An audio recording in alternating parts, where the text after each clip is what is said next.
The night before this unusual press conference. What I've read bothers me, and I think it should bother the president. It turns out House Intelligence Chair Devin Nunes was actually on White House grounds. His spokesman confirming Chairman Nunes met with his source at the White House grounds in order to have proximity to a secure location where he could view the information provided by the source. That's where Nunes tells CNN he viewed information indicating incidental collection of the president's communications. A government official told CNN Nunes was seen at the National Security Council offices of the Eisenhower Executive Office Building.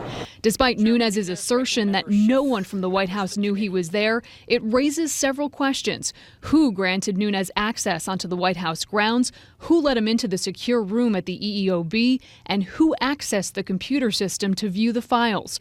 White House Press Secretary Sean Spicer not providing answers. I'll be glad to check on that. I'm not sure that that's how that works, but I will follow up on that point. Nunes still hasn't shared the details with Intelligence Committee members, and Democrats are questioning Nunes' ability to be impartial. Without further ado, Speaker Ryan should replace Chairman Nunes. House Speaker Paul Ryan standing by the chair. Speaker Ryan has full confidence that Chairman Nunes is conducting a thorough, fair, and credible investigation.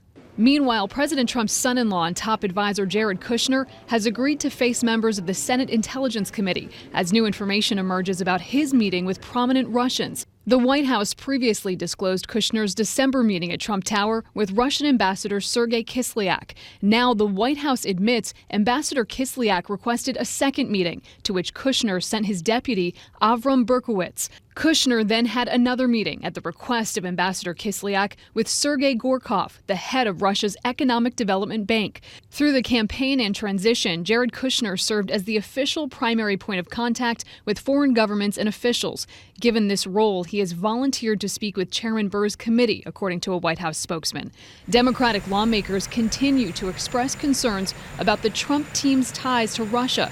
Congressman Jim Himes telling CNN's Kate Baldwin this. This is hardly an isolated case. Michael Flynn, Roger Stone, Paul Manafort, now Jared Kushner, all people who have been a little bit less than forthcoming about what the nature of those meetings were or whether they even occurred. Look, that in and of itself is enough for an investigative committee to want to talk to everybody.